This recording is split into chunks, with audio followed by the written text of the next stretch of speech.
walking with us in areas where they've never been before. They inspired the towns and got people to walk with them. They were amazed with what was happening, which knew no boundaries.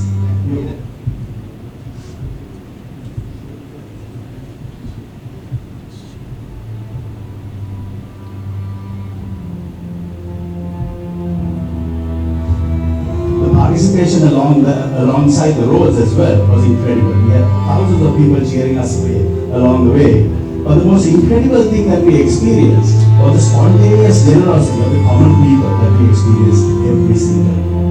We had little kids running out with tills. We had people throwing money out of buses. We even had a beggar who insisted that his day's collection was going to be given to our cause. There were a unit, a bone marrow transplant unit, pediatric ward, surgical ICU, 160-bed oncology, and 2.5 million supporters. It raised London rupees 750 million to expand cancer treatment at Trail Cancer Hospital in Jaffna. Since its opening in 2014, this hospital has provided critical cancer care treatment to over 800,000 Gondra to Jaffna. And over 30,000 individuals joined hands in this incredible journey. These efforts raised. In 2011, this small step took its first major step with Trail. What began as a simple step evolved into a nationwide movement, proving that when people and Maharaja Vandana with a vision to bring communities together to strengthen cancer care. Gentlemen, esteemed guests, and members of the press. Now we are gathered here today to mark not just another milestone, but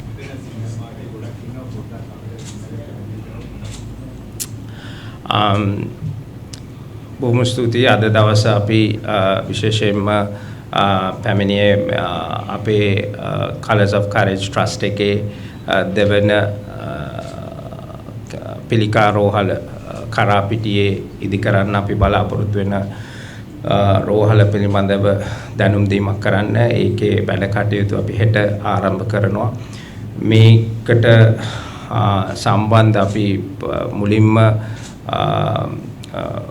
මුදල් එකතු කරද්දී 2016 තමයි අපේ walk එක තිබ්බේ අපි 2011 තිබ්බ fund racing එකෙන් අපි තිලිප්පලේ යාපනයේ තිලිප්පලේ ඉස්පිරිතාලේ හැදුවා ඒකෙන් මාසෙකට 4000කට අධික පිරිසකට සේවය සැපේනවා දැනට ලක්ෂ 8කට වැඩි ප්‍රමාණයක් තිලිප්පලේ ඉස්පිරිතාලෙන් සේවය ලබාගෙන තියෙනවා පිළිකා රෝගීන්. ඉතින් අපි ගොඩාක් සතුටු වුණා අපිට මේ වගේ දෙයක් කරන්න ලැබිච්ච එක ගැන. දෙවන අධීර විදියට ගාල්ලේ කරාපිටිය ශික්ෂණ රෝහලේ තමයි අපේ දෙවැනි ව්‍යාපෘතිය පටන් ගන්න නියමිතව තිබ්බේ. 2018 අපි health ministry එකත් එක්ක ගිවිසුමකට එකඟ වෙලා අපි 2018 ව්‍යාපෘතිය පටන් ගද්දී බාධක ගොඩක් තිබ්බා ඒත් එක්කම ඊස්ටර් බොම්බින් ඇටැක්ස් එක ඒ වගේම රටේ අනිශ්චිතභාවයත් ඒ වගේම කොවිඩ් හින්දාත් අපිට ගොඩක් ප්‍රමාද සිද්ධ වුණා නමුත් ඊළඟට අපි නැවත ඒ ව්‍යාපෘතිය පටන් ගන්න යද්දී අපිට විවිධාකාර බාධක ආවා. ඉතින් ඒවත් ඔක්කොම ඉවරුණාන් පස්සේ අපි අදිෂ්ඨානයෙන් යුතුව කටයුතු කරා මේ ව්‍යාපෘතිය අපි කොහොම හරි කරන්න ඕනේ කියන එක. ඒ අනුව අපි හෙට ඒ කියන්නේ අපි ඒකේ ෆවුන්ඩේෂන් එක අතිවාරම දාලා ඉවර කරා 2020 දී පැන්ඩමික් එකට ඉස්සෙල්ලා ඒකට රුපියල් මිලියන 400ක් අපිට වියදම් වුණා. නමුත් දැන් තියෙන තත්ත්වෙත් එක්ක මේ වගේ ව්‍යාපෘතියක් නිම කරන්න අපිට ඊට වඩා වැඩි මුදල් ප්‍රමාණයක් අවශ්‍ය වෙනවා. මුළු මුදල් ඒ කියන්නේ දැනට අපිට අවශ්‍ය කරනවා තව රුපියල් බිලියන 2.2ක මුදලක්. මොකද විශේෂයෙන්ම අවුරුදු 6කට 8කට ඉස්සෙල්ලා තිබ්බට වඩා අපිට ලොකු වියදමක් දරන්න වෙනවා ගොඩනැගිල්ලක් ඉදිරි කිරීමේදී. ඉතින් අපි නැවතත් ඒ බලාපොරොත්තුවත් එක්ක අපි හැමෝගෙම ආයෝජනය කරනවා අපිට සහයෝගය දෙන්න කියලා මේ ව්‍යාපෘතියට පෙර වගේම අපිට මේ තුලින් ලංකාවේ ජනතාවගේ ජීවිත ලොකු වෙනසක් ඇති කරන්න පුළුවන්. ඒ කියන්නේ නවීනතම උපකරණ ගෙනල්ලා ඒ තුලින් උන්ට ඒ අවශ්‍ය කරන ප්‍රතිකාර ලබා දෙන්න පුළුවන්. අපි මේ ව්‍යාපෘතිය කරන්නේ සෞඛ්‍ය අමාත්‍යාංශයත් එක්ක අපි හොස්පිටල් එක හදලා උන්ට බාර දෙනවා. ඒ කියන්නේ මේ ගොඩක් ප්‍රතිකාර නොමිලේ ලබා දෙන්නේ ජනතාවට. ඉතින් අපිට පුළුවන් නම් ඒ දේ කරන්න පුළුවන් තරම් ඉක්මනට හැමෝගෙම සහයෝගයත් එක්ක අපි බලාපොරොත්තු වෙනවා. අවාසනාවකට අපේ අනිත් අධ්‍යක්ෂක මණ්ඩලයට එන්න බැරි වුණා, විශේෂයෙන් කුමා පිටරට ඉන්නේ. ඉතින් මේ හැමෝගෙම සහයෝගයත් එක්ක අපි බලාපොරොත්තු වෙනවා ඉදිරියේදී ඒ අවශ්‍ය කරන මුදල් ප්‍රමාණය එකතු කරලා මේ ව්‍යාපෘතිය පුළුවන් තරම් ඉක්මනින් ඉවර කරන්න.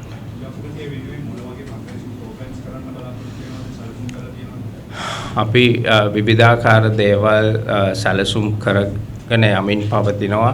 විශේෂයෙන්ම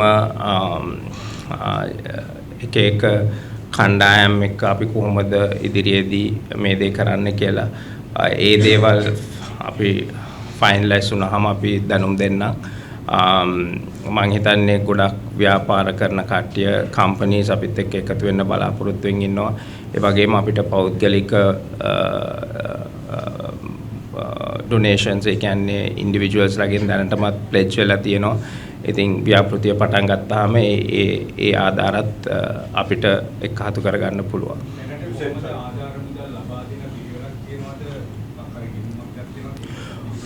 ඔව් අපේ accounts අපි ඒක වෙබ්සයිට් එකේ තියෙනවා. ඒ තුලින් ඒගොල්ලන්ට directly ඒකට contribute කරන්න පුළුවන්. අපේ media campaign එක ඔක්කොම අදින් පස්සේ ආරම්භ වෙනවා. ඉතින් social media campaign එක ඔක්කොම එතකොට හැමෝටම දැනුවත් වේවි.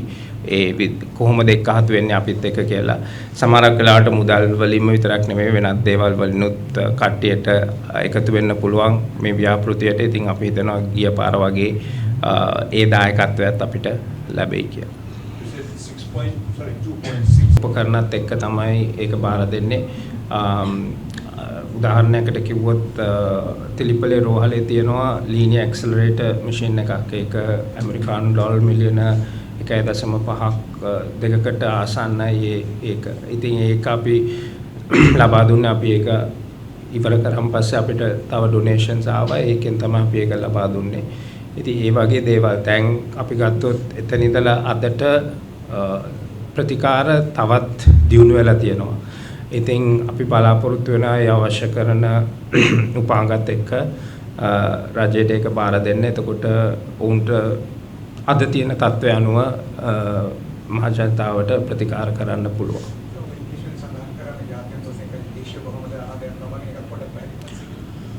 ඔව් මම හිතන්නේ අපිට පළවෙනි රෝහලේදී කරන්නත් ශ්‍රී ලාංකිකයන් විදේශගත වෙලින් ශ්‍රී ලාංකිකයන් බොහෝ දෙනෙක් අපිට සහයෝගය ලබා දුන්නා. ඒ වගේමයි විවිධාකාර වූ සංවිධාන අපිට සහයෝගය ලබා දුන්නා. අපිට කිව්වොත් තිලිපලේ හොස්පිටල් එකේ ඇඳන් අපිට ලබා දුන්නේ වගේ සංවිධානයක්.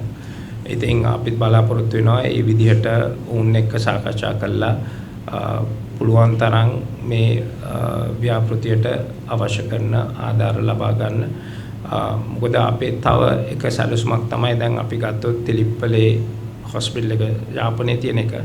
අපි ඒක බාර දුන්නාන් පස්සේ අපි ඒක අතාරින්නේ නැහැ. අපේ ට්‍රස්ට් එකෙන් ඒකේ අලුත් වැඩියා කටයුතු ඒ වගේම එදිනෙදාට අවශ්‍ය කරන යම් දේවල් අපි බලා ගන්නවා. ඒ කියන්නේ විශේෂයෙන්ම සුද්ධ පවිත්‍ර කරන එක ඒක ඒ තත්ත්වේ පවත්වාගෙන යන එකත් අපේ ට්‍රස්ට් එකේ වගකීමක්. ඉතින් අපි ඒ විදිහට තමයි අපි මේ කිවිසුමට එක්කලා තියෙන්නේ. මොකද අපිට වගකීමක් තියෙනවා මේකට ආධාර කරන ජනතාව වෙනුවෙන් ඒ ෆැසිලිටිස් ඒ දේවල් ඉදිරියටත් ඒ විදිහටම පවත්වාගෙන යන්න. ඉතින් අපි රජයට පවරලා දෙනවා ඒ ට්‍රීට්මන්ට් එක කරන්න. නමුත් ඒ ඉස්පිරිතාලේ අනිත් කටයුතු දැන් අපි ළඟදිත් ලොකු දෙයක් කරා තිලිප්පලේ හොස්පිටල් එකේ අලුත් පැඩියා කටයුතු සඳහා අපිට රුපියල් මිලියන 15ක 20ක වගේ මුදලක් වැය වුණා ඒකට. ඒ දේවලුත් අපි ඉදිරියට කරගෙන යනවා. මෙච්චර කාලයක් හැම අවුරුද්දෙම අපි මේ දේවල් කරා. මොකද ඒකට අපිට වගකීමක් තියෙනවා. මොකද මේ හැම මුදලක්ම පෞද්ගලික ප්‍රදානයෙන් හම්බෙච්ච දේවල්. ඉතින් ඒකෙන් උපරිම ප්‍රයෝජනය ගන්න එක තමයි අපේ වගකීම.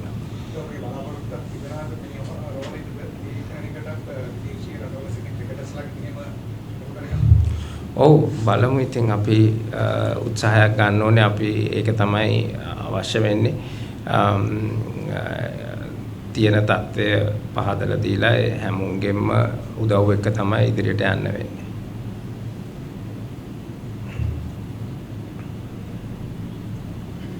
Have mandatory screening done for women, especially because that's something which is very common in Sri Lanka, like in any other parts of the world. So these are things that we need to thrive and help educate from a younger age, and habits as well as being able to have the discipline will go a long way of us preventing cancer going forward.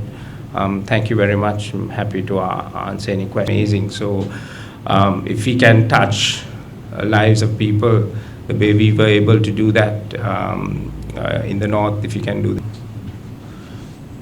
I'll speak in English, but if you require, I'll speak in Sinhalese as well. Like Nathan mentioned, that this is a project that was very close to our hearts because both of us had personal tragedies, grieveness in our families due to cancer. And at the same time, it took us some time for the second hospital. The first hospital was a immense success in Tilippale. 4,000 plus people a month get treated there, and it made a lot of lives easier because what you have to understand with cancer is not just the individual who goes through that, but the entire family as well, because they have to relocate for treatment. The economic structure completely collapses. The social structure completely collapses if it's one of the parents. The kids won't be able to attend school. All that is part of the whole chain reaction, because the illness does take a longer time to be treated, to get over the line. So a lot of the Sri Lankans did not have the facilities, especially in the north. When we initially started the project, I remember the stories during the war. People in the north have to come on a ship, which is a Red Cross ship, monthly to Colombo for treatment, and then they'll be taken back again to the north. So that was the trigger for us to understand that we needed better facilities, and we managed to build the Tilippale hospital. And then the next phase was to build a hospital in the south, and obviously Karapitiya was the perfect choice. They had it's a teaching hospital as well as they had a small cancer unit. So having a facility there will provide everyone in the south to come there and get treated. Unfortunately, like Nathan explained, we went through some difficulties with the approvals as well as the pandemic, the economic crisis and all that. We raised the money that we thought was enough at that time to build the hospital, but unfortunately now with the cost escalation and all that, we need to raise more money to finish this. So that's why we wanted to relaunch the project as well as start going out and raising more money for this. The numbers, obviously, we've spent at that time for the foundation around 450 million rupees, which was about, at that time, the dollar, the pricing probably would have been about $1.5 million. Sorry? $2 million. $2 million at that time. And now we need to raise another 2.2 billion rupees to complete this project. The total cost for the structure alone will be about 2.6 billion rupees. plus then we'll have to equip the hospital after that, so that will be the third phase of it.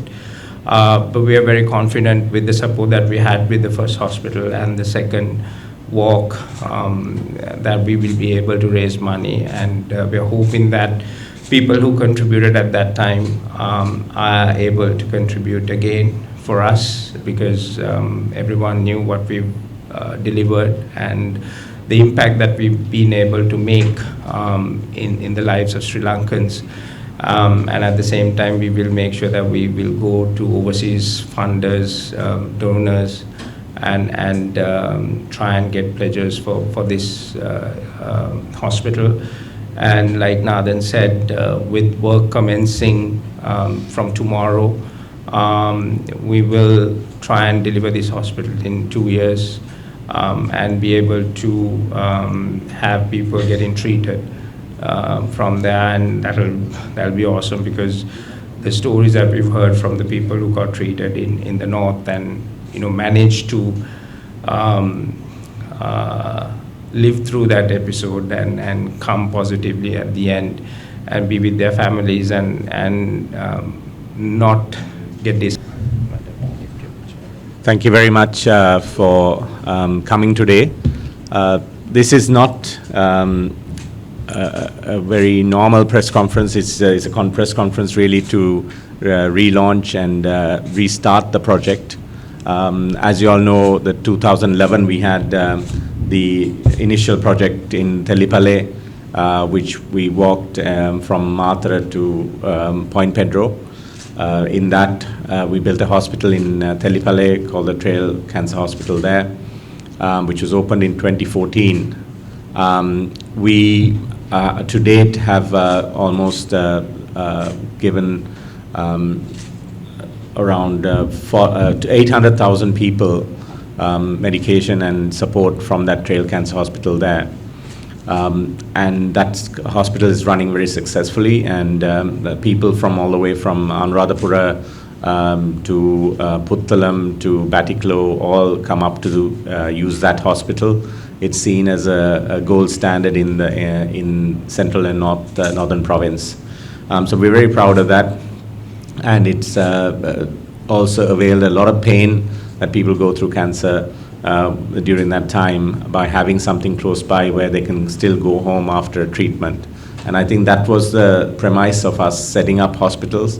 It wasn't because the reason wasn't to have one in the north and one in the south.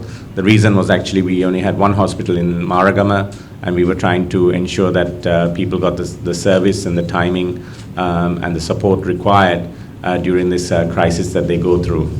In 2016, we embarked on a challenge of walking back, and 2016 was a very important year because that was we were looking at Mahala's retirement from cricket in 2015, and we found a date that worked for him and Kumar as well, Kumar Sangakkara. And we launched the walk in 2016. It was extremely successful. We had almost 2.5 million people walk with us and support us throughout that whole period. It was something that the countries came together for, and we didn't see a division between South and North and South. In fact, we collected so much money in the North for the South, and we collected so much money in the South for the North. So it became a bit of a peace movement as well, to see how this country can work together. We came across several challenges once we completed the walk. One was to get the approvals required to build the hospital. The negotiations with the Ministry of Health and other institutions took some time, and finally we signed the MOU in 2018. Unfortunately, at that time, due to the challenges of the economy, the government was supposed to do the foundation structure, and we were supposed to do the full building afterwards. At that time, the government didn't have the money to do it. So we flipped it, and it took some time to flip the agreement around so that we do the initial part of the groundbreaking and the foundations.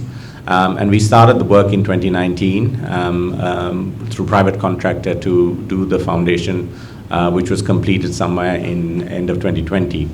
However, the challenge was during COVID, there was no work, and the challenge of getting the hospital up and running.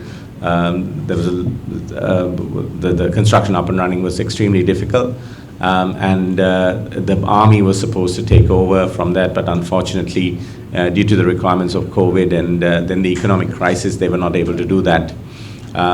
So we were going through that phase of really redoing the agreements because the agreements had lapsed.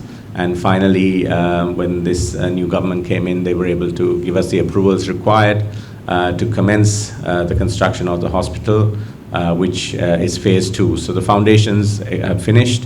Phase 2 is the superstructure building that will come up. And we are hoping that we will complete this project sometime towards the end of 2026. With that, I'll give over to Maila to say a few words and talk about some of the costs.